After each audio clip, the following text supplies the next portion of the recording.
नमस्ते सदावत सले मातृभूमि। हम लोग बात करने जा रहे हैं नेगोशिएबल इंस्ट्रूमेंट एक्ट की। सामान्यतः जिसको चेक बाउंस कहा जाता है, उसके मामले तो तीन प्रकार के होते हैं। हुंडियाँ भी उसमें कवर होती हैं और चेक कवर होती है या फिर बिल ऑफ पेमेंट कवर होता है, बिल ऑफ एक्सचेंज कवर होता है। लेकिन ख़ास तौर से जो वाद आते हैं, जो मुकदमे आते हैं, वो चेक के आते हैं, क्योंकि चेक पहले से अप्रूव्ड होती है। चेक पहले से अप्रूव्ड का मतलब है कि जब चेक काट कर दी जाती है, सिग्नेचर उसका मैच कर जाता है या फिर चेक काट कर कोई किसी को देता है, तो इसका मतलब ये होता है कि वो उसको कर्ज की वापसी कर रहा है। और ये एनआई एक्ट के तहत मुकदमा होता है। इसको सामान्यतः सेक्शन 138 एनआई एक्ट कहते हैं। 138 एनआई एक्ट में आज ऑनरेबल सुप्रीम कोर्ट ने एक और रूलिंग दी और मुझे लगता है ये बहुत लैंडमार्क रूलिंग है, क्योंकि चेक के बाउंस का मामला कोर्ट में एडमिट होते समय की ये स्टेज की बात करता है। हम सब जानते हैं, कानून के जो जानकार हैं, जो जुडिशल सर्विसेज को जानते हैं, जो जुडिशल सिस्टम को जानते हैं, उनको इस बात का थोड़ा बहुत अंदाज़ा रहता है। उनको अंदाज़ा रहता है कि सबसे पहले उसको जब चेक बाउंस होता है तो एक नोटिस इशू करना पड़ता है। उस नोटिस का एक पार्टिकुलर नोटिस पीरियड होता है। उस पीरियड में भी अगर सेटिस्फैक्ट्री जवाब नहीं मिलता या पेमेंट नहीं होता है तो प्रीमा फेसाए वो 138 एनआई एक्ट का मुकदमा फाइल होता है।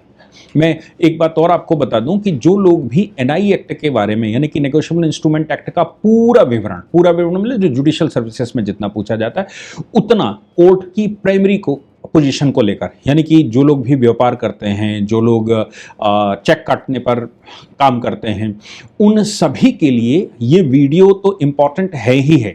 लेकिन वो अगर हमारे लेक्चर्स को पढ़ना चाहते हैं तो एनआई एक्ट के अलग से लेक्चर्स होते हैं जो जुडिशल जजेस प्रिपरेशन के लिए पढ़ाया जाता है, वो आप सब्सक्राइब कर सकते हैं। इस वीडियो के नीचे ही एक गूगल लिंक दिया हुआ है, उस लिंक पर आप वहाँ अपना डेटा फिल कर सकते हैं और ऐप भी डाउनलोड कर सकते हैं, उसका भी लिंक नीचे दिया हुआ है।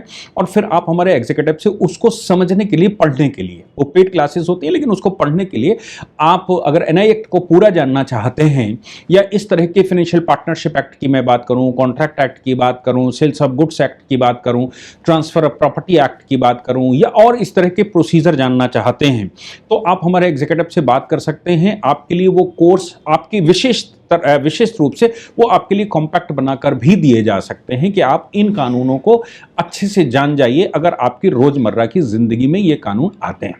तो यहां पर एनआई एक्ट जो बहुत इंपॉर्टेंट बनता है, व्यापारियों के लिए तो खासतौर से इंपॉर्टेंट बनता है, उनके लिए, और कंपनियां, पार्टनरशिप फर्म्स, ये सभी एनआई एक्ट में काम करते हैं, यानी कि चेकों पर काम करते हैं। अभी तक का जो प्रोसीजर है वो समझ लीजिए।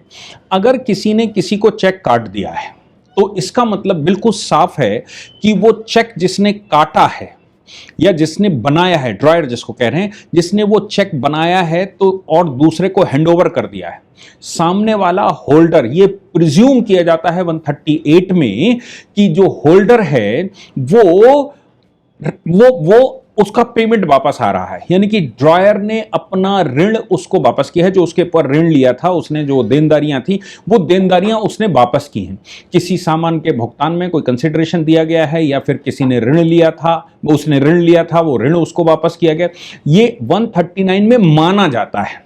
यानी कि ये प्रिजम्पशन है कि अगर चेक काटा गया है तो इसका मतलब ये है कि वो देनदारी के एवज में काटा गया। अब इसका रिब्यूटेशन है। अगर ये प्रिजम्पशन रिब्यूट करना है तो एविडेंस एक्ट भी कहता है और एनआई एक्ट भी कहता है। वो कहता है कि अगर रिब्यूट करना है, यानी कि इसका खंडन करना है कि ये चेक मैंने जो दिया है वो किसी कंसिडरेशन के एवज में नहीं दिया, यानी कि मैंने कुछ परचेज नहीं किया, ये मेरी कोई देनदारी इन पर नहीं बनती थी, मैंने तो, ये मेरे चपरासी थे, ये मेरे कर्मचारी थे, ये मेरे भाई थे, ये मेरे पति थे, ये मेरी पत्नी थी, ये मेरे अड़ोसी थे, पड़ोसी थे, हमें लगा कि चेक काट कर इनको दे देंगे तो ये पैसे निकालकर मुझे दे देंगे, इसी समय चेक बाउंस हो जाता है। अब दो कारण बने, जैसे मैंने एवे दे दिया था, एवे से मतलब है सहयोग के लिए दे दिया था अपने चपरासी क्लर्क को या किसी जानने वाले को, तो वो होल्डर हो गया। होल्डर इन ड्यू कोर्स एक शब्द इस्तेमाल होता है। होल्डर इन ड्यू कोर्स का मतलब होता है कि देनदारी के एवज में उसको पेमेंट करना था, इसलिए चेक दिया गया। अब सवाल यह पैदा होता है कि वो चेक बाउंस हो गया, बाउंस होने के बाद उस पर एनआई एक्ट के सेक्शन 138 का मुकदमा कर दिया सामने वाले ने। दिया मैंने अपनी पत्नी को था, दिया मैंने अपने क्लर्क था, दिया मैंने अपने भाई बहन अड़ोसी पड़ोसी किसी को था कि पेमेंट निकाल लाना, या फिर सिक्योरिटी के लिए दिया गया था कि भाई ये मेरी सिक्योरिटी है, ये रख लीजिए आप, अगर ये ऐसा करते हैं वैसा करते हैं। तो वो जो इसलिए दिया गया था कि कंसिडरेशन नहीं है। तो फिर इस पेमेंट के बिहाफ पर जो मुकदमा फाइल हुआ है, उस मुकदमे में मैंने चेक काटा था। अगर मैं कोर्ट के पास जाकर यह कहता हूं कि यह कंसिडरेशन के लिए नहीं है, इसलिए इस मुकदमे को चालू ही नहीं किया जाए, एडमिट ही ना किया जाए, तो ये एक बड़ा प्रश्न है। तो क्या इस स्टेज पर वो डिसमिस हो सकता है? क्या इस स्टेज पर डिसमिस करके ये सिद्ध करना, इसी स्टेज पर, एडमिशन स्टेज पर, या फिर मैं कहूं चार्ज फ्रेमिंग के स्टेज पर ही मैं ये कह देता, सिद्ध कर देता हूं, या कोर्ट के सामने कोर्ट मुझे अवसर देता है और मैं कहता हूं कि मेरा कोई इनके ऊपर लेनदारी नहीं निकलती थी, मेरे ऊपर चूंकि कोई लेनदारी नहीं थी, इसलिए यह केस ही मेंटेनेबल नहीं है, क्योंकि section 138 holder in due course की बात करता है। और अगर होल्डर इन ड्यू कोर्स नहीं है, यानी कि देनदारी के एवज में चेक नहीं दिया गया है, तो लायबिलिटी भी नहीं बनती है। तो फिर एनआई एक्ट का केस 138 का केस भी मेंटेनेबल नहीं है। अब स्टेज की बात इसमें आती है। मैं आपको इसके पूरे फैक्ट बताता हूं। पति पत्नी के बीच में एक झगड़ा हुआ, उनकी कोई कंपनी थी, कंपनी में शेयर्स के बंटवारे को लेकर बात हुई, दोनों के बीच में कुछ ऐसा झगड़ा हुआ जो कोर्ट तक पहुंच गया, और कोर्ट तक पहुंचते समय दोनों के बीच में सेटलमेंट हुआ। 50 करोड़ रुपए का चेक पति ने पत्नी को अपने दोस्त से दिलवाया, अपने मित्र से दिलवाया। चूंकि सेटलमेंट हुआ तो 50 करोड़ रुपया कंपनी के बिहाफ पर दिया गया। वो चेक पत्नी ने ले लिया और उसने अपने अकाउंट में लगाया। बाकायदा उसका एक डॉक्यूमेंट बना और यह तय हुआ कि 50 करोड़ रुपया डिवोर्स के एवज में नहीं, 50 करोड़ रुपया कंपनी के शेयर्स के बंटवारे के रूप में, कि भाई इनका शेयर उसने बनाकर रखा था, उसने अपनी कंपनी खोली थी, उसमें पत्नी का शेयर बनाया था। अब पत्नी बाहर जा रही है तो उसको 50 करोड़ रुपया चाहिए, 50 करोड़ रुपया दो तब मैं शेयर से इस कंपनी के छोड़ूंगी, नहीं तो मैं इस कंपनी के शेयर होल्डर हूं। पति ने 50 करोड़ रुपए दे दिए, अपने दोस्त का चेक दिया। चेक जब पत्नी ने, डिवोर्स्ड पत्नी ने अपने अकाउंट में लगाया, तो चेक लगाने के बाद उसके सामने एक सवाल आया कि कोर्ट ने उसको, वो बैंक ने उसको बाउंस कर दिया, क्योंकि वो स्टॉप पेमेंट लगाया जा चुका था। यानी कि दोस्त ने स्टॉप पेमेंट लगा दिया था, ये कहते हुए, मतलब आपने अपने बैंक में, कि भाई हमें इसको नहीं देना। स्टॉप पेमेंट के मामले में क्या 138 लागू होता है? बिल्कुल लागू होता है। अगर कोई व्यक्ति स्टॉप पेमेंट लगाता है तो फिर 138, और उसके अकाउंट में पैसा नहीं है, तो 138 अट्रैक्ट करता है उसको, भले ही उसने स्टॉप पेमेंट लगाया, यानी कि वो बाउंस हो गया, वो पैसा देना नहीं चाहता, इसलिए क्योंकि उसकी देनदारी बनती थी और पैसा देना नहीं चाहता। और सेक्शन 139 में उसकी लायबिलिटी, उसका प्रिजम्पशन ये है कि अगर चेक दिया गया है तो यह माना जाएगा कि चेक देनदारी के लिए दिया गया था। चेक बाउंस हो गया तो उन्होंने नोटिस किया, नोटिस के बाद वो कोर्ट पहुंची। नीचे वाले कोर्ट ने चार्ज फ्रेम कर दिए, यानी कि ट्रायल कोर्ट ने चार्ज फ्रेम कर दिए। चार्ज फ्रेमिंग के अगेंस्ट में सेशन कोर्ट गया पति, वो दोस्त। सेशन कोर्ट में उसने ये कहा कि इस पे चार्ज फ्रेम नहीं हो सकते, इसका कॉग्निजेंस नहीं लिया जा सकता, और कॉग्निजेंस ही नहीं लिया जा सकता क्यों? क्योंकि मेरी कोई देनदारी नहीं बनती है, जबकि देनदारी के एवज में ही कोई चेक में लायबिलिटी बन सकती है। तो जब देनदारी ही नहीं बनती है और जो पार्टी इन प्रोसीडिंग है वो ये प्रूफ नहीं कर पा रही है कि इनकी देनदारी बनती, वो कहती है ये मेरे पति के दोस्त थे, उसके नाते इन्होंने सेटलमेंट में दिए थे, वो कह रहा है कि मेरा तो आपसे कोई लेना देना ही नहीं है, मेरी चेक आपके पास है, मैंने सिक्योरिटी के रूप में, पति की सिक्योरिटी के रूप में आपको चेक दी थी, देनदारी पति की बनती है, चेक बाउंस का केस नहीं बनता सिक्योरिटी में, इसलिए मेरे ऊपर चूंकि कोई देनदारी पर्सनली नहीं है आपकी, मेरा आपके से कॉन्ट्रैक्ट नहीं है, मेरा कोई आपका कोई ऋण मेरे ऊपर नहीं है, मुझे किसी चीज के लिए आपको पेमेंट नहीं करना है, तो फिर 138 का केस यहां पर नहीं बन सकता। सेशन कोर्ट ने इस बात को स्वीकार करते हुए नीचे क्वेश्चन कर दिया केस। क्वेश्चन करने के बाद हाई कोर्ट पहुंची पत्नी, हाई कोर्ट ने भी क्वेश्चन कर दिया। फिर पत्नी ऑनरेबल 50 करोड़ का मामला है, ऑनरेबल सुप्रीम कोर्ट पहुंची। सुप्रीम कोर्ट में उसने ये दलील दी कि साहब ये था, ये कैसे इसी स्टेज पर कैसे डिसमिस कर दिया, इसी केस पर कैसे क्वेश्चन कर दिया। और अभी सुप्रीम कोर्ट ने आज उसकी एक नई रूलिंग दी और मुझे लगता है कि हर व्यक्ति को यह प्रभावित करने वाली है। रूलिंग में ऑनरेबल सुप्रीम कोर्ट ने यह कहा कि जब 138 का केस बनता है और कोई चेक इश्यू की जाती है तो फिर पेमेंट उसका स्टॉप पेमेंट लगा दिया गया हो या फिर पेमेंट उसका बाउंस कर गया हो या कुछ भी हुआ, कुल मिलाकर आपकी देनदारी बनती है, ऐसा 139 का प्रिजम्पशन है। 138 रेड विद 139, तो जब कोई चेक दी जाती है तो यह माना जाता है कि उसका देनदारी बनती है, यह माना जाता है। अब अगर किसी को यह कहना है कि देनदारी नहीं बनती है तो वो ट्रायल में जाकर प्रूफ करेगा। यानी कि कोर्ट ने इस मामले में यह कहा कि इस स्टेज पर इसको क्वेश्चन नहीं किया जा सकता। यानी कि जब चेक बाउंस हो गया या स्टॉप पेमेंट की वजह से बाउंस हो गया, ऐसी परिस्थिति में 138 का केस अगर लगाया गया है मैजिस्ट्रेट की अदालत में, तो जब वो कॉग्निजेंस लेगा और चार्ज फ्रेम कर रहा है, इस स्टेज पर इसको क्वेश्चन नहीं किया जा सकता। अगर प्रिजम्पशन को रिब्यूट करना है, अगर ये अवधारणा को रिब्यूट करना है, क्योंकि अवधारणा कर ली जाएगी कि तुम्हारी देनदारी बनती है, तो अवधारणा को या प्रिजम्पशन को अगर रिब्यूट करना है, उसको खंडित करना है, तो फिर वो केवल और केवल ट्रायल में हो सकता है, वो इनिशियल सबमिशन स्टेज पर नहीं हो सकता। इसलिए जो ट्रायल कोर्ट ने ऑर्डर किया था कॉग्निजेंस लेने का और चार्ज फ्रेम करने के लिए, वो उसको क्वेश्चन करना ये एरर था, चाहे वो डिस्ट्रिक्ट कोर्ट ने किया हो चाहे वो हाई कोर्ट ने किया हो, ये एक एरर था। अब इसका केस फिर से चलेगा। अब केस कॉग्निजेंस लेने का मतलब समझते हैं, अगर कोर्ट ने इस केस का कॉग्निजेंस ले लिया है तो आपको बेल करवानी पड़ेगी सामने वाले को, जिसने चेक काट कर दी है, वो कोर्ट के सामने प्रेजेंट होगा, वो बेल करवाएगा। बेल करवाने के बाद मुकदमा चालू होगा। मुकदमा जब ट्रायल पर चलेगा तब वो ये बात जो अभी उसने कॉग्निजेंस स्टेज पर सिद्ध करी थी कि भाई मेरी कोई देनदारी इन पर नहीं बनती है, तो फिर वो ट्रायल में ये बात कहेगा और ट्रायल जब वो खंडित कर देगा 139 का प्रिजम्पशन, तब ही उसका केस खत्म होगा। कॉग्निजेंस स्टेज पर केस खत्म नहीं हो सकता। अब इसके बहुत ज्यादा रिपरकेशन है। रिपरकेशन मतलब इसके बहुत ज्यादा दूरगामी परिणाम निकल सकते हैं।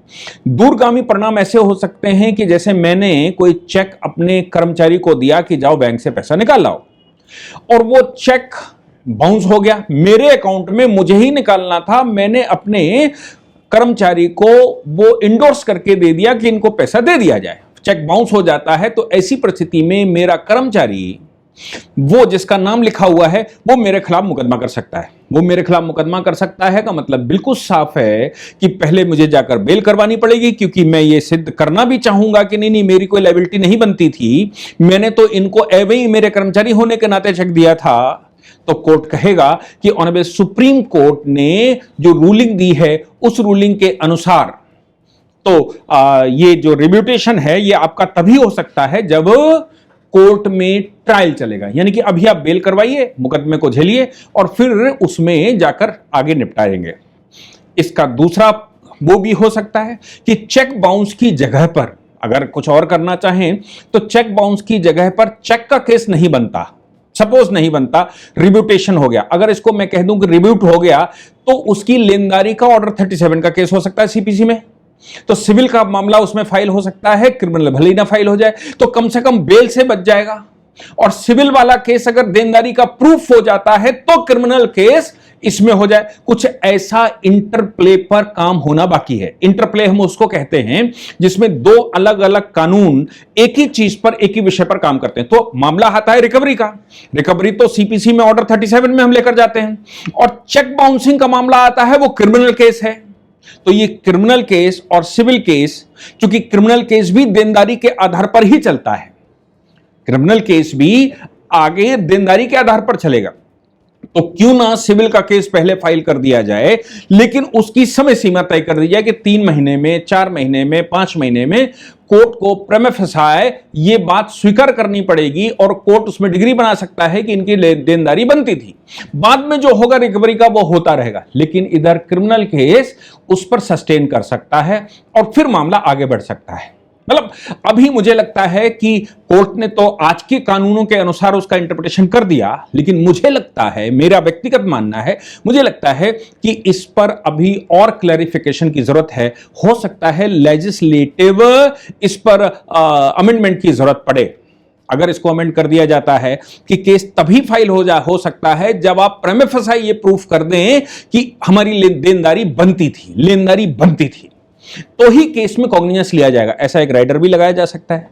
इससे क्या होगा कि जो लोग भी रोजमर्रा की जिंदगी में अपने कर्मचारियों के साथ, दोस्तों के साथ, परिवार के साथ ट्रांजैक्शंस करते हैं अपने हैंड बनाकर, क्योंकि एक ही व्यक्ति रोज बैंक जाए सब कुछ करे ऐसा नहीं हो सकता, तो वो अपने परिवार के या अपने कर्मचारियों को अपना हैंड मानकर काम करता है कि भाई ये मेरे हैंड है, इनके थ्रू हम काम कर रहे हैं, अपने अकाउंटेंट के माध्यम से काम कर रहे हैं। तो फिर ये जब ऐसे काम करते हैं तो फिर फंसना स्वाभाविक हो सकता है, और अगर कोई खुन्नस निकालना चाहे तो इसमें आसानी से फंस सकता है। इसलिए मुझे लगता है इस पर अभी संशोधन की जरूरत है। लेकिन आज की तारीख में ऑनरेबल कोर्ट ने तय कर दिया कि अगर आपने चेक काटा है और वो बाउंस कर गया, देनदारी बनती हो या ना बनती हो, आपको प्राइमरी स्टेज तो फेस करनी ही पड़ेगी। चेक काटने के लिए से पहले सावधानी बरतनी चाहिए थी और आपको ये फेस करना पड़ेगा। ट्रायल में जाकर इसकी रिव्यूट कर देना, खंडित कर देना और केस छुड़वा लाना, लेकिन प्रेमा फेसाए तो आपको जेल भी जाना पड़ सकता है और बेल भी लेनी पड़ सकती है। कम से कम आपको कुछ समय तो तकलीफ हो ही सकती है। अब उसका दूसरा पहलू यह है कि चेक काटने से पहले 1 लाख बार सोचना चाहिए कि भाई चेक काटने से पहले सोच लीजिए कि ये भी इसके कॉन्सिक्वेंसेस हो सकते हैं। भले ही हमने ऑनरेरी चेक काटी हो, भले ही हमने सिक्योरिटी के रूप में चेक काटी हो, भले ही हमने पेमेंट के बिहाफ पर चेक काट दी हो, लेकिन हमें उसका रिपरकशन भी पता होने चाहिए। इसलिए यह केस हमारे देश में इंपॉर्टेंट बनता है, क्योंकि केस के चेक के मामले में, मित्रता के मामले में, फिड्यूशियरी रिलेशन के मामले में हम बहुत ज्यादा ध्यान नहीं देते। इसलिए मैं कह रहा हूं कि एनआई एक्ट के बारे में अगर आपको ज्यादा पढ़ना है तो आप हमारा कोर्स ज्वाइन कर सकते हैं, और वो नीचे गूगल डॉक पर आप अपना वो लिंक पड़ा हुआ है, उसमें आप अपनी इंक्वायरी हमको भेज सकते हैं, अपना फोन नंबर भेज सकते हैं, फिर डिस्कशन हो सकता है। मैं समझता हूं कि ऑनरेबल सुप्रीम कोर्ट ने इस प्रकार का जजमेंट देकर, हालांकि कानूनी तरीके से तो ठीक है कि आपने चेक काटी है तो आपको झेलना ही पड़ेगा, तो चेक काटने से पहले सोचना था, लेकिन इसके बड़े रिपरकशन भी हो सकते हैं। इसलिए इसमें संशोधन की भी आवश्यकता मुझे लगती है। लेकिन फिलहाल तो आपने चेक काटी है तो कुछ ना कुछ कष्ट तो झेलना ही पड़ेगा। ये ऐसा सुप्रीम कोर्ट की इस रूलिंग से इंगित होता है। इसकी साइटेशन अगर लिखना चाहें, Renuka versus state of Maharashtra and others, ये एसएलपी क्रिमिनल नंबर 7829/2023 थी, जिसको ऑनरेबल सुप्रीम कोर्ट के 2 जजेस की बेंच ने डिसाइड किया। इसका neutral citation 2026 INSC 327, 2026 Indian national supreme court 327, ये इसका न्यूट्रल साइटेशन है और ये बड़ा महत्वपूर्ण है। जय हिंद, जय भारत, वंदे मातरम।